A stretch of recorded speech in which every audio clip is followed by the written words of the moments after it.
Bonsoir à tous et bienvenue dans le journal. Voici les titres de l'actualité. Les élèves ont retrouvé le chemin de l'école ce lundi 20 février. Fini le congé et le repos, place aux cours et aux exercices. Dans certaines écoles d'Abidjan, le respect des tenues correctes était à l'ordre du jour, tandis que dans d'autres, les élèves ont été accueillis avec des interrogations surprises. On en parle en début de journal. Et puis, le président américain s'est rendu aujourd'hui en Ukraine, visite surprise, au cours de laquelle Joe Biden a annoncé la livraison d'autres équipements essentiels, notamment des munitions d'artillerie, des systèmes anti-blindage et des radars de surveillance aérienne. Voilà pour le sommaire, vous suivez le 19-30 et vous faites bien. Et pour commencer cette reprise des cours, après les congés de février sur toute l'étendue du territoire, les élèves ont arboré leurs uniformes et retrouvé leurs enseignants. Des enseignants qui les attendaient, vous allez le voir, avec des interrogations déjà préparées visiblement. Nos amis écoliers ont-ils apprécié cette forme de retrouvailles? La réponse dans ce constat de Yacouba Koulibaly et Clément Boko. Ici, dans cet établissement scolaire privé d'Abobo, au quartier d'Okui, la reprise des classes est effective. Cécile Conan, enseignante, opte pour une évaluation des élèves. Les cours ont effectivement repris et tous les élèves sont là. Il n'y a même pas d'absents. On a commencé aujourd'hui par une petite interrogation pour voir si les élèves ont bien appris leur leçon pendant les congés de février. Une surprise qui ne perturbe pas la sérénité d'Ibrahim Traoré, élève en classe de 3e. Je m'attendais pas à une interrogation, mais comme pendant les congés j'étudiais, je pense qu'il y a avoir la moindre pendant l'interrogation. Autre établissement, autre réalité. Au groupe scolaire Nord d'Abobo, les enseignants reçoivent la visite d'un conseiller pédagogique avant la reprise des cours. Une fois en classe, les écoliers sont soumis à une évaluation orale et écrite.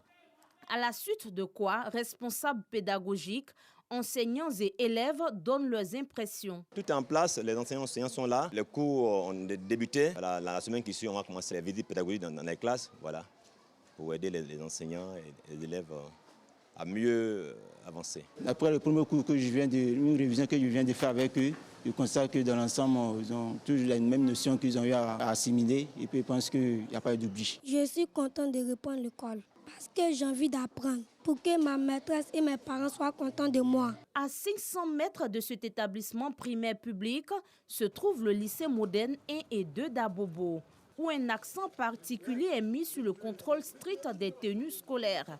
Mohamed Traoré, élève en classe de terminale D, est interpellé au portail. Les sandales qu'il porte ne sont pas réglementaires. Normalement, tout le monde doit porter chaussures fermées.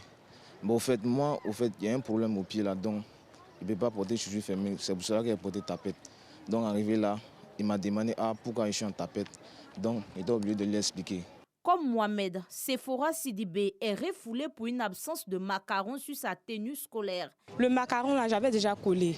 Donc, au fur et à mesure que je lavais mon blanc, là, ça quittait. Donc, c'est quitté. Donc, aujourd'hui, je suis venue, je constate qu'on contrôle les macarons. Il y a quoi à 8 heures? Il y a beaucoup d'anglais actuellement même. Et faire comment? Peut-être on aurait une interrogation.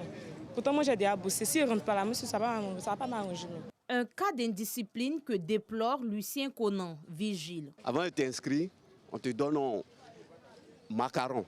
Le macaron dit que tu es l'élève d'ici. Mais il y a des élèves, eux, ils ne veulent pas même macaron. Ça est dans leur sac. Souvent, il y a des élèves qui quittent ailleurs, ils viennent rentrer ici, voler, faire des trucs. Donc voilà pourquoi on contrôle au niveau du macaron. À la différence de Mohamed et Sephora, Aminata franchit le portail de l'établissement sans être interpellée. Je n'ai pas été interpellée parce que j'ai porté le macaron avec les chaussures fermées. Une jupe bien fourrée. Après une semaine de congé, apprenants et enseignants se disent heureux de reprendre le chemin des classes. Allez, un autre sujet à présent, la sécurité routière cette fois. Dans un peu moins de 10 jours, le permis à points rentre en vigueur en Côte d'Ivoire. En attendant, la fêtière des transporteurs se lance dans une campagne de sensibilisation. L'idée est d'informer l'ensemble des transporteurs du pays sur le bien fondé de la mesure, mais aussi le comportement à adopter désormais sur nos routes pour éviter des retraits de points sur son permis. Lancement officiel de cette campagne de sensibilisation sur toute l'étendue du territoire national le jeudi 16 février dernier à la mairie d'Abobo. Yacouba Koulibaly, Anissette Konan-Blessing. Le 1er mars prochain marque l'entrée en vigueur du permis à points. Depuis l'annonce de cette décision, des voix s'élèvent pour dénoncer l'insuffisance d'information et de sensibilisation sur le sujet. D'où la tenue d'une rencontre initiée par le collectif des transporteurs en Côte d'Ivoire à la mairie d'Abobo. L'idée, procéder au lancement officiel d'une campagne de sensibilisation sur le bien fondé du permis à points. Sur le chronogramme même du déroulement des points. Donc de peur, les conducteurs, il fallait vraiment qu'on aille vers eux pour leur expliquer que le permis à points n'est pas contre eux. Mais le permis à points, c'est en tant que citoyen, c'est de préserver des vies. C'est d'amener le conducteur à être responsable. C'est des doléances que nous faisons en fait. Sur le dénombre des points, on a dit on souhaite que ce soit de 3 points, 2 points et 1 point, au lieu de 6 points dont on a vu circuler sur les réseaux sociaux. Pour la suspension du permis, nous avons demandé qu'au lieu de 2 ans, ce soit 1 an. Une initiative saluée par le représentant de Kandia Camara, première magistrate de la commune d'Abobo et des participants.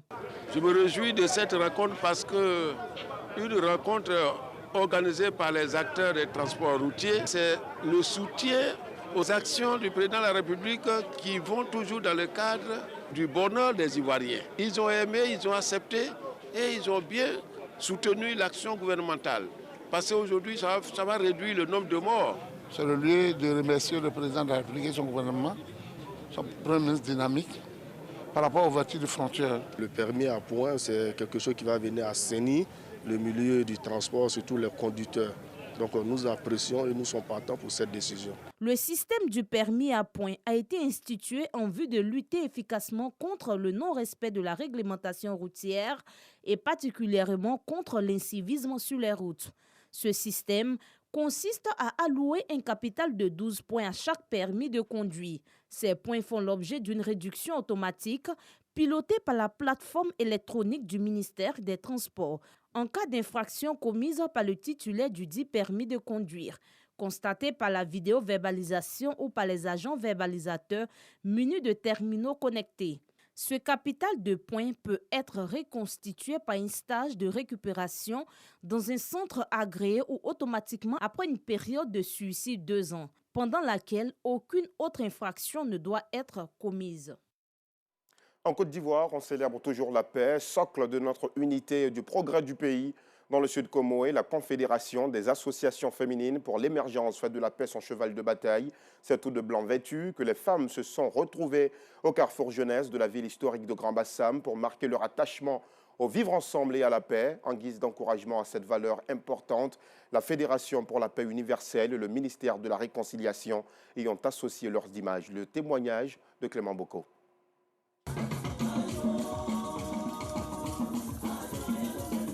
Chants et danses au carrefour jeunesse de Grand-Bassam. La raison, les femmes du Sud Comoé réunies au sein de la CAFER Sud Comoé, entendez, Confédération des associations féminines pour l'émergence du Sud Comoé, célèbrent la paix. Pour cela, une journée en blanc a été initiée depuis déjà 4 ans. Soyons tous frères et sœurs dans nos différences ethniques, religieuses et politiques. Nos différences doivent constituer une force, la force de l'unité dans la diversité. Voyez les 5 doigts de la main, ils n'ont pas tous la même taille. Cependant, ils font preuve d'unité et de solidarité lorsque la main doit accomplir une tâche. Cette image simple illustre bien l'enjeu de cette journée en blanc, journée de paix, de cohésion et de solidarité. Présent à cette cérémonie, le président de la Fédération pour la paix universelle, Akasaye Lazare, par ailleurs PCA de la RTI, et le représentant du ministre de la Réconciliation nationale, parrain de la cérémonie. Tous deux ont salué l'initiative et appelé les populations à toujours œuvrer pour la paix. Les clivages politiques, soyez au-dessus de ça, parce que c'est ça qui divise. Les clivages ethniques ne peuvent pas diviser. Les clivages religieux encore moins. Mais les clivages politiques, il faut s'en méfier. Notre rôle, c'est d'aider à bâtir la paix. Bâtir la paix voudrait dire que vous acceptiez un certain nombre de choses, notamment le vivre ensemble. Et pendant que nous nous apprêtions à venir les aider à bâtir cette paix, elle-même nous invite à la célébrer. Donc c'est dire que notre tâche est plus ou moins facilitée. Donc nous sommes venus les encourager pour leur dire qu'il faut persévérer. Outre les célébrations de la paix au plan international et national, la CAFER Sud Koumoué entend faire du 20 janvier la journée de la paix dans le Sud Koumoué. Et dans le chapitre culture, le peuple Nzima d'Ebwenda, localité située dans la région du Sud Komoé, a célébré ses 7 grandes familles. Pour l'occasion, chaque famille a présenté ses symboles et leur signification. Une initiative de la paroisse Sacré-Cœur de Jésus d'Ebwenda. Elle vise à promouvoir l'union, l'entente et la communion au sein du peuple Nzima. Le reportage de nos équipes dans nos prochaines éditions. Hors de nos frontières, au Burkina Faso, au moins 51 soldats ont été tués vendredi lors d'une embuscade tendue par des djihadistes présumés dans le nord du pays, selon un nouveau bilan provisoire publié aujourd'hui même par l'armée. Et cette nouvelle accusation qui vise l'armée centrafricaine et ses supplétifs russes, ils sont accusés par l'émissaire des Nations Unies dans le pays d'exactions contre la population, y compris contre des élus. Pendant ce temps, le sud-est du Nigeria est en proie à des violences. 5 policiers y ont été tués dans 2 attaques menées dimanche et lundi par des hommes armés. En Turquie, un autre tremblement de terre a secoué il y a quelques instants la ville d'Antakya, dans le sud du pays. Des immeubles déjà impactés par les précédentes secousses sont tombés ou des immeubles fragilisés encore par les précédentes secousses, effectivement, se sont effondrés. C'est un séisme de magnitude 6,4 qui a été enregistré. Et puis, cette visite surprise du président américain Joe Biden, comme nous vous le disions en titre, en Ukraine. À Kiev, Biden a annoncé la livraison d'autres équipements essentiels, notamment des munitions d'artillerie, des systèmes anti-blindage et des radars de surveillance aérienne. Retour en Côte d'Ivoire, cette fois pour évoquer l'actualité sportive avec Salif Ouattara. Bonsoir Salif. Bonsoir Alassane. Justement, nous allons parler aujourd'hui de la 49e édition du rallye Bandamas qui se tient dans quelques jours à Yamoussoukro. Voyons les détails avec Jean-Sylvain Risso et on en reparle tout juste après.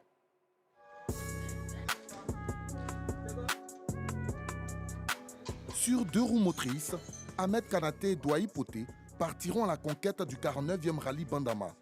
Pour allier l'état d'esprit conquérant à la vitesse, l'équipage a penché pour un renforcement musculaire à l'Ivoire Trade Center. Des séances bien corsées sous l'œil d'experts en la matière.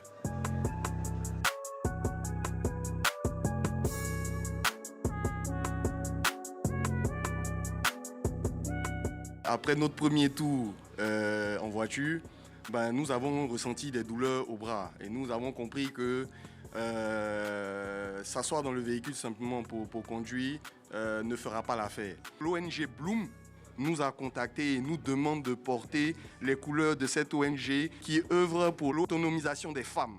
Tino et Hugo cumulent une dizaine d'années de participation au rallye Bandama. Pour cette 49e édition, l'équipage ne veut pas se faire raconter l'événement. La Mirage est en pleine révision.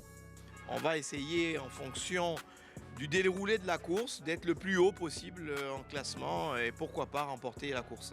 C'est l'objectif en tout cas. Idem pour leur compagnon du Team Fana, Frédéric Nobou, dont la proto attend quelques retouches pour être fin prête. La montagne, c'est une spéciale unique qui fait 62 km. Il n'y a aucun rallye en Afrique, à part le Bandama qui a une spéciale aussi longue. Et c'est vraiment un énorme plaisir. La plupart du temps, le dimanche, ça départage les équipages. Donc voilà, pour ça, en fin de compte, on a juste un travail à faire sur la voiture, mais on le fait le samedi soir. Unique équipage à 100% féminin sur ce 49e Bandama, Carole Rouanet et Yaren Kwasi Le Noir sont également inscrites au championnat d'Afrique. La 206 affiche déjà ses ambitions, vaincre l'épreuve palpitante de la montagne. On va dans l'intention de gagner, de monter sur le podium, d'essayer un rallye africain, un rallye au Kenya ou ailleurs. Ça fait partie de mes ambitions, oui. Le 49e Bandama accueille également de nouveaux jeunes, à l'image de Sidoine Assandé, qui découvrent l'univers du sport automobile. Depuis tout petit, étant passionné, pour moi, commencer sur ce rallye, vraiment, c'est un gros challenge, mais qu'il faut relever. Bruno Cordel et Nicolas Roy seront également du côté de Yamoussoukro et ses banlieues. Objectif, montrer aux gros bolides les beaux restes de leur 205 qui pourraient créer quelques surprises sur ce circuit mythique du rallye Bandama. Alors Salif, 3 jours durant, les habitants de la capitale politique de Côte d'Ivoire seront bercés par les vrombissements des véhicules. il n'y aura pas que les habitants de la capitale politique. Yamoussoukro, c'est Yamoussoukro et environ, banlieue, donc Atiéguakro et toutes ces petites bourgades qui sont autour de la capitale de la région des lacs. Il y aura beaucoup d'ambiance et beaucoup de bangs, comme les pilotes et copilotes des sports automobiles aiment le dire. Donc il faudra suivre cet événement qui est sportif, mais aussi effectivement dans la capitale politique, au même moment, il y aura d'autres activités sportives avec l'UNJCI qui sera là-bas et puis avec le match de l'ASEC face au Diable Noir de Congo-Brazzaville. Très bien, à cette 49e édition du rallye de Bandama, on a vu également dans cet élément de Jean-Sylvain Risso, beaucoup de jeunes sont annoncés. Oui, il y a beaucoup de jeunes qui viennent dans cette discipline, ces courses automobiles. Effectivement, le premier aspect qu'il faut relever, il ne faut pas tout de suite voir la sensation, cette envie de faire le malin, comme on aime le dire en Côte d'Ivoire. Déjà là, quand ils arrivent, ils se rendent compte qu'au-delà de vouloir faire le malin, mais c'est tout un travail technique. Vous avez vu l'équipage Ahmed Kanaté qui est obligé d'aller en salle de musculation pour se refaire, pour avoir vraiment les idées en place et puis comprendre tout de suite qu'il ne faut pas penser qu'il n'y a que le volant autour du rallye, mais il y a bien d'autres aspects qu'il faut maîtriser. Et ces jeunes-là, effectivement, se rendent compte qu'il y a bien d'autres aspects à étudier, à maîtriser, les virages, comment on les aborde, comment effectivement on entretient le véhicule après une compétition de rallye comme le Bandama, parce qu'il y a la montagne qui est vraiment éreintante et il faut prendre le temps d'étudier, il faut avoir de l'expérience. Au fur et à mesure, ces jeunes-là pourront peut-être concurrencer les cadors, mais pour un début, je pense qu'ils iront tout doucement apprendre, c'est le maître mot. Vous vendez bien cette 49e édition du rallye de Bandama, mais est-ce que 49 ans après, le Bandama reste toujours ce qu'il a été il y a longtemps? Alors, dans les années 70, voulu par le père fondateur, le président Félix Houphouët-Boigny, effectivement, ce rallye Bandama était inscrit au circuit international. C'était donc une manche du championnat du monde. Il y avait donc les Michel Moton, Alain Ambrosino et bien d'autres pilotes bien cotés qui venaient à cette compétition. Ensuite, il y a eu une disette. Après, on est revenu au niveau du championnat africain avec bien d'aventures souvent malheureuses. Et aujourd'hui, il y a quand même des pilotes qui essayent de garder cette nostalgie, qui essayent de vendre la destination Côte d'Ivoire à travers le Bandama. Et on peut citer Gary Chen, on peut citer Frédéric Nobou, on peut citer Maxime Abondjo et tous ces équipages-là qui essayent vraiment de vendre cette discipline. Très bien. J'aimerais justement qu'on parle de Gary Chen et de Frédéric Nobou. Ce sont les grands attendus de cette 49e édition.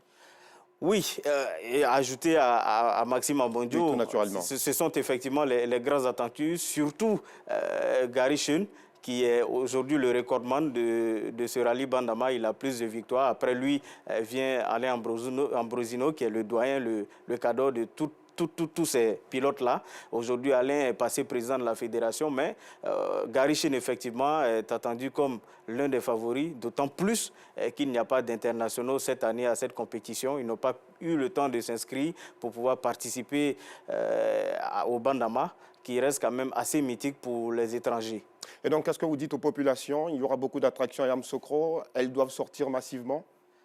J'ai dit aux populations de se rappeler de cette époque du père fondateur, du président Félix Houphouët-Boigny, qui a initié cette activité, qui a voulu qu'à un moment donné, dans le calendrier ivoirien, il y ait une course automobile à Yamoussoukro et banlieue et qu'il y ait assez d'attractivité autour des sports auto. Il faut penser à ce qu'il avait voulu et rejoindre à nouveau ces pilotes et copilotes-là qui essayent vraiment de vendre la destination Côte d'Ivoire. En réalité, c'est du tourisme. Très bien. Alors, il y a eu aussi du football ce week-end. La SEC Mimosa d'Abidjan qui a été sévèrement corrigée par River United en Coupe CAF. 3-0, je le rappelle. Victoire donc de River United. Comment vous avez vécu ça? J'ai vécu ça amèrement. Amèrement, je ne vais pas vous le cacher, parce que quand on prend un but à la 17e seconde, on n'a même pas encore une minute de jeu, de temps de jeu. On prend un but à la 17e seconde. Ensuite, on ne sent pas les efforts pour égaliser après un deuxième but. Et puis, on revient là, seconde période. On est pratiquement dans le même schéma que celui de la première période. On prend encore un autre but matinal. 3-0, c'est dommage, c'est regrettable pour ce club-là qui a qui a inscrit beaucoup de noms de footballeurs comme étant des légendes. C'est vraiment dommage, c'est triste. Merci beaucoup, Salif. Merci Alassane. Lundi prochain, certainement, pour d'autres actualités sportives. Voilà pour l'essentiel de l'actualité. Merci de votre fidélité. Très belle semaine à tous.